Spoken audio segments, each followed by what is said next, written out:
Ketika la ilaha illallah hanya sebatas latah, ikut-ikutan, tidak dibarengi dengan keyakinan, maka jangan ngimpi kita akan masuk surga, karena syahadat kurang syarat. Alhamdulillahi Rabbil Alamin Ar-Rahmanir Rahim. Ikhwana fiddin, azakumullah. Saudara-saudara jamaah zuhur Masjid At-Taqwa PT Rukindo Jakarta Utara yang dimuliakan Allah.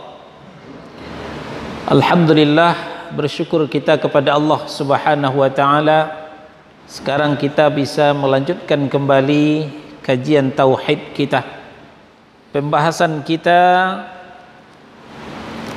sudah sampai membicarakan syarat-syarat syahadat la ilaha illallah. Dari ketujuh syarat yang dirumuskan oleh para ulama, kita sudah sampaikan yang pertama bil ilmi, dengan ilmu pengetahuan. Jadi sahnya syahadat kita, diterimanya pengakuan kita la ilaha illallah kita, kalau itu berdasarkan ilmu pengetahuan. Nah, ini tentu akan menyingkirkan ketidaktahuan. Kalau cuman sekadar latah, sekadar ikut-ikutan membaca la ilaha illallah, sekadar ikut-ikutan bersyahadat, tapi tidak mengetahui isi kandungan daripada syahadat, makna la ilaha illallah, rukun la ilaha illallah, fadilah keutamaan la ilaha illallah, nah tentu syahadatnya tidak akan diterima oleh Allah Subhanahu wa taala. Sekarang kita lanjutkan kepada syarat yang kedua dengan ilmul yaqin. Dengan ilmul yaqin, para ulama membagi ilmu itu kepada dua, ilmu zanni dan ilmu yaqin. Ilmu zanni adalah ilmu kira-kira, penuh keraguan-raguan dan tidak ada kepastian. Sebaliknya ilmu yaqin penuh dengan kepastian dan tidak ada keraguan-raguan. Untuk memudahkan pemahaman kita, ilmu zanni itu umpamanya ketika ada yang bertanya alamat di manakah itu Masjid At-Taqwa PT Rukindo, bertanya bukan kepada orang Jakarta Utara, tapi bertanya kepada orang Bogor. Qadarullah orang ini pernah sholat di At-Taqwa, maka dengan mengerutkan jidaknya dia berpikir, kalau saya tidak salah, sebentar, kalau saya tidak salah Masjid At-Taqwa PT Rukindo itu di jalan apa ya? Jalan Ancol apa ya? Ancol Timur, Ancol Barat. Itu jawaban orang yang ragu, orang yang tidak yakin. Berbeda kalau ditanyakan kepada jamaah aktif Masjid At-Taqwa. Pak numpang tanya, Masjid At-Taqwa PT Rukindo di mana ya? Oh, itu di jalan Ancol Timur, Ancol Baru, masuk aja ke dalam. Lalu kira-kira 200-300 meter belok kanan itu nampak itu PT Rukindo. Jawabannya tegas, singkat, padat dan meyakinkan. Ini ilmu yakin. Nah, begitu pula dengan la ilaha illallah. Mengetahui itu harus dengan ilmu yakin. Tidak cukup dengan keraguan-raguan, katanya begini, katanya begitu, tidak bisa. Nah, itulah sebabnya kita wajib belajar tauhid, belajar aqidah, belajar tentang la ilaha illallah. Nah, ini tentang pentingnya ilmu yakin. Sekarang kita sampaikan dalil-dalil wajibnya yakin dengan la ilaha illallah. Tidak boleh ragu-ragu. Fadilatul Syekh Shalih bin Fauzan menurunkan Al-Hujurat surah yang ke-49 ayat 15. Allah berfirman, innamal mu'minuna alladzina amanu billahi wa rasulih thumma lam yartabu. Sesungguhnya orang-orang yang beriman itu hanyalah orang yang beriman kepada Allah dan Rasulnya. Thumma lam yartabu. Kemudian mereka tidak ragu-ragu. Tidak ragu berarti yakin. Itulah yang dikatakan orang yang beriman. Sebaliknya, ketika masih ada keraguan-raguan pada dirinya, maka orang itu belumlah disebut orang-orang yang beriman. Nah, demikian Al-Hujurat surah yang ke-49 ayat 15. Lalu kemudian ditambahkan dengan sebuah hadis yang sahih yang dikeluarkan oleh Imam Al-Bukhari dalam sahihnya.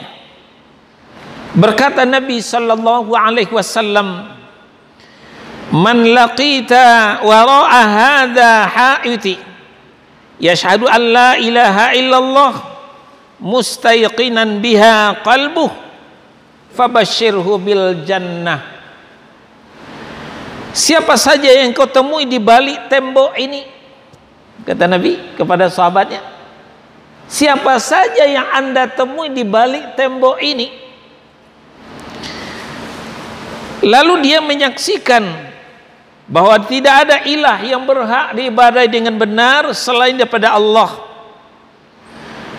lalu dia yakini dengan hati yang tidak ragu. Yakin berarti tidak ragu. Mustaiqinan biha, dengan hati yang yakin, maka fabashshirhu bil jannah, berikanlah berita gembira kepadanya, dia masuk surga. Dia masuk surga. Sampai di sini saudara-saudara, tiket untuk masuk surga itu adalah la ilaha illallah dengan yakin. La ilaha illallah dengan tidak ragu-ragu. Inilah orang yang diharapkan bisa istiqamah, komitmen dan konsisten.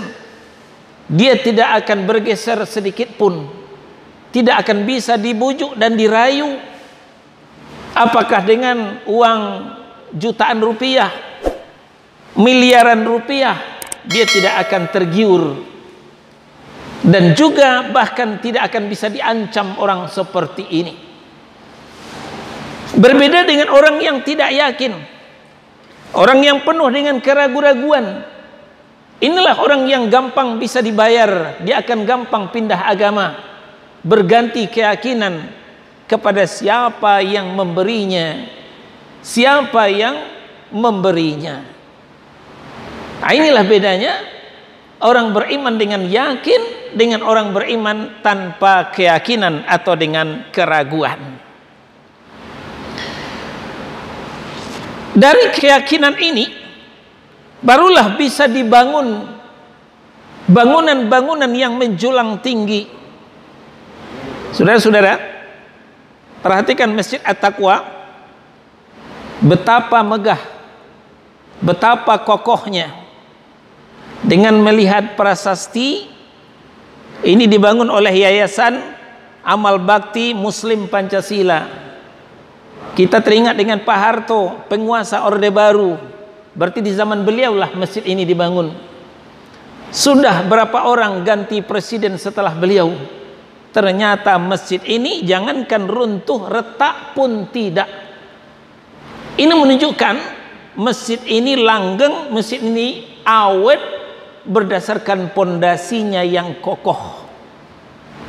Saudara bisa bayangkan, ketika pondasinya tidak kokoh, pondasinya asal-asalan, maka masjid ini akan retak-retak dan akhirnya runtuh, tidak akan bertahan lama. Demikian juga iman.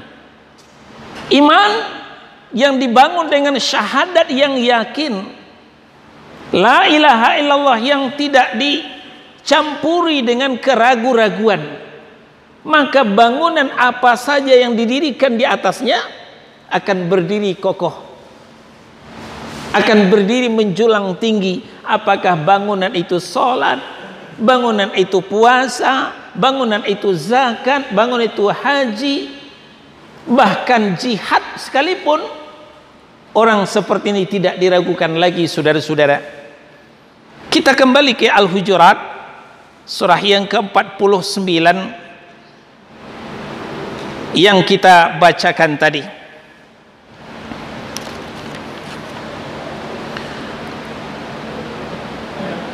Yaitu di ayat 15.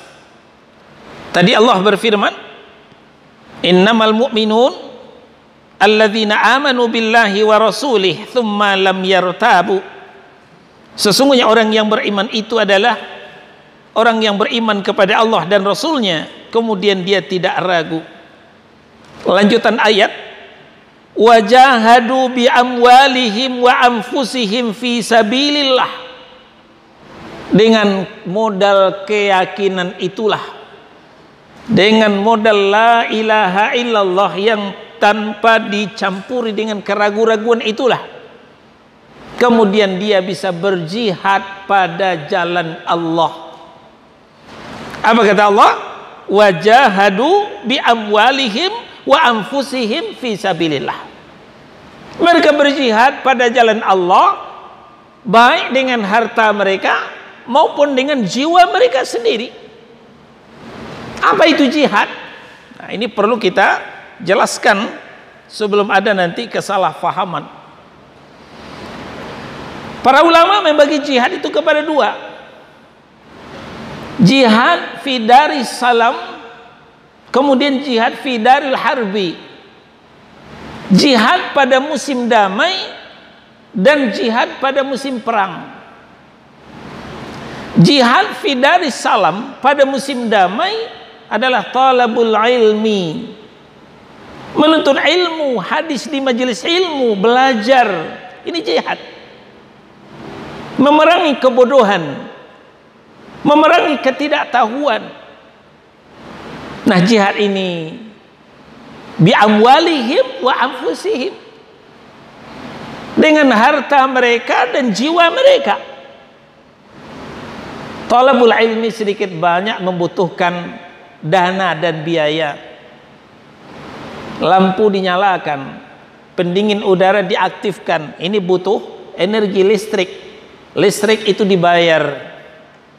Konsumsi walaupun makanan ringan ini tidak gratis, ini dibeli oleh panitia. Kalau panitia tidak kita bantu dengan infak dan sedekah dari kita, ya lama-lama kas itu habis dan pengajian bisa ditutup, ya, listrik tidak bisa dinyalakan. Nah, ini pentingnya jihad fi sabilillah bi amwalihim, dengan harta mereka. Kemudian wa anfusihim, dengan diri mereka sendiri. Kita sudah capek bekerja setengah hari, enaknya kita tidur-tiduran atau pergi ke restoran enak untuk makan siang. Ngapain kita duduk di sini? Tapi ini panggilan jihad, saudara-saudara. Panggilan jihad untuk memerangi ketidaktahuan, kebodohan dalam akidah.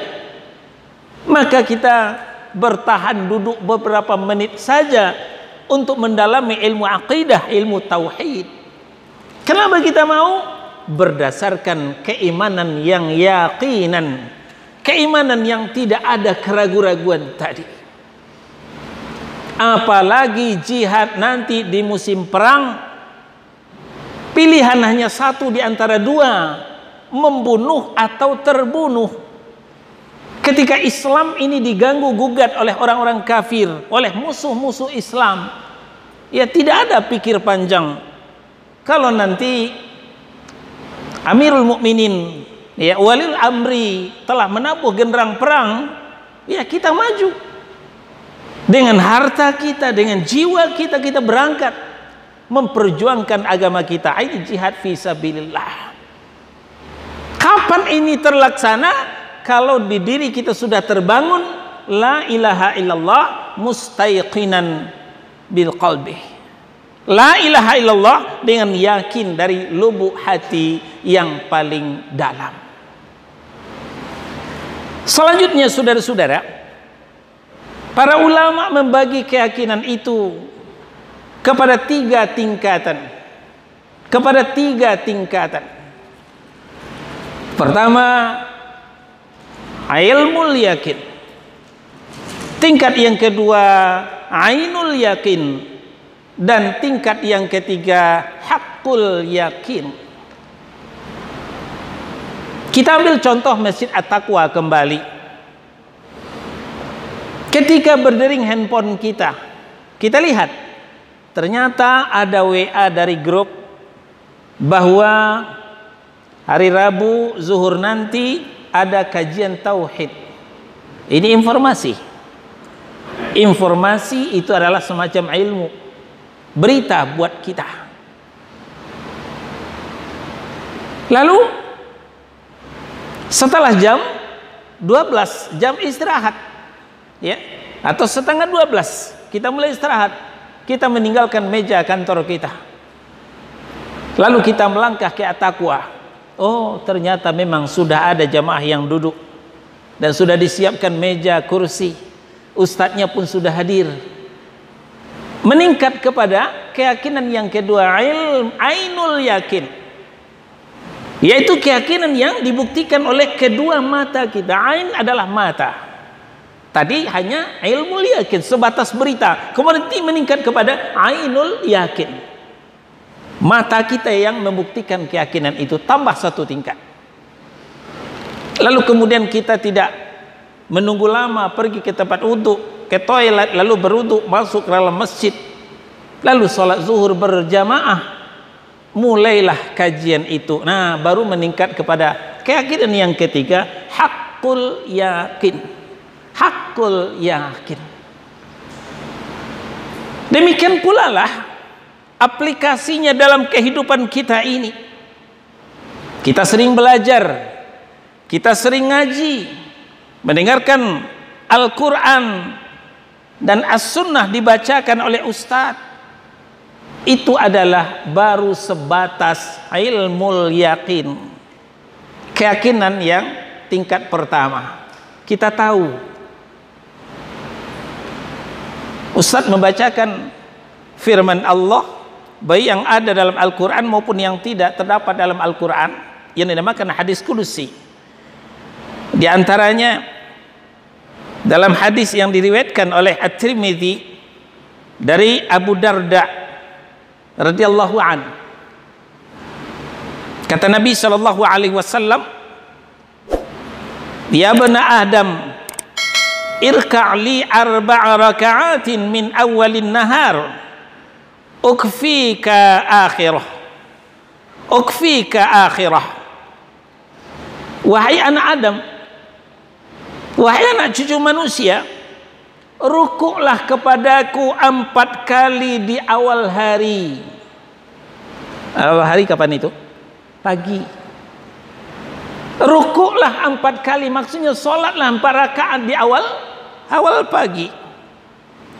Niscaya ukfika akhirah, akan kucukupkan kebutuhanmu pada akhir hari. Mana kapan itu ke akhir hari? Akhir hari itu sore. Jadi kalau kita sholat 4 rakaat di awal pagi hari, sorenya Allah cukupkan kebutuhan kita. 4 rakaat di pagi hari itu maksudnya 4 rakaat duha. Ya, 4 rakaat duha. Di riwayat yang lain, masih hadis kudusi, Nabi menyampaikan firman Allah, ya bani Adam, wahai manusia, tafarraq li ibadati, curahkanlah waktumu, sediakan waktumu untuk beribadah kepadaku. Amla'u sadraka ghinan, akan kupenuhi dadamu dengan kecukupan. Wa asuddu faqra, dan akan kututupi kefakiranmu, kututupi kekuranganmu, kata Allah Subhanahu wa taala.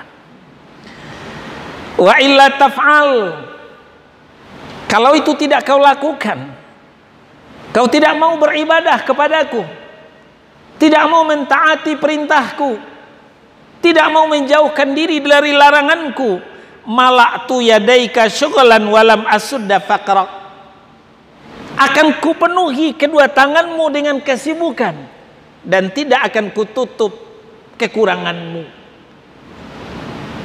Ini disampaikan oleh Allah Subhanahu wa taala melalui hadis kudusi dan kemudian disampaikan oleh Nabi sallallahu alaihi wasallam yang diriwayatkan oleh Imam Ahmad, At-Tirmidzi, Ibnu Majah, Al-Hakim dan lainnya. Jadi Allah menghimbau kita setelah beliau mengatakan wa ma khalaqtul jinna wal insa illa liya'budun, tidaklah kujadikan jin dan manusia melainkan untuk beribadah kepadaku. Ai liwahidun, artinya mentauhidkanku. Lalu kemudian beliau mengundang kita untuk menyediakan waktu untuk ibadah kepada beliau, untuk mentaati perintahnya, untuk meninggalkan larangannya. Lalu Allah berjanji akan menutupi kefakiran kita dan mengisi dada kita dengan kecukupan. Orang yang dadanya diisi dengan kecukupan, walaupun secara finansial dia masih di bawah, rumah masih ngontrak, kendaraan belum punya, ya, jangankan mobil, motor juga belum. Tapi kalau dadanya sudah diisi dengan kecukupan, orang ini tidak pernah mengemis, tidak dililit hutang, tidak ada beban mental, dan 5 waktu dia aktif berjamaah di masjid. Dia selalu ada dalam majelis ilmu dan tidak merasa kurang, tidak merasa kurang. Sebaliknya, orang yang dadanya tidak diisi dengan kekayaan, dengan kecukupan, Allah buat sibuk kedua tangannya, kerja, 24 jam terasa tidak cukup. Siang hari kerja, malam lembur. Walaupun secara finansial sudah cukup, rumah sudah punya, kendaraan sudah punya, masih belum cukup. Bukankah para koruptor itu tidak ada yang miskin, saudara-saudara? Para koruptor itu nggak ada yang miskin, semuanya sudah kaya, harta sudah banyak, rumah sudah ada, kendaraan sudah punya. Kenapa masih korupsi? Karena masih belum cukup, merasa belum cukup.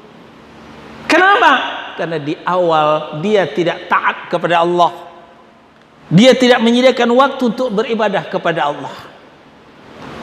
Nah, ini ilmu yakin. Dia mendapatkan informasi, mendapatkan wejangan dari ustaz, dari kiai, bahwa siapa yang dekat dengan Allah, dirinya akan cukup. Siapa yang menjauh dari Allah, dirinya akan berkekurangan.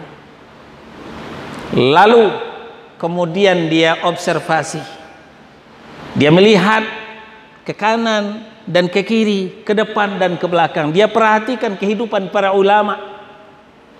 Memang iya ya, kehidupan para ulama walaupun tidak kaya, tidak mewah, tapi hidupnya tenang, jiwanya tentram.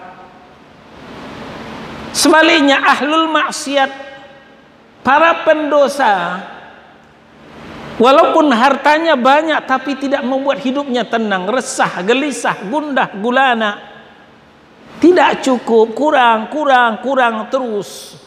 Benar yang dikatakan Ustaz di pengajian tadi, maka meningkat menjadi ainul yakin.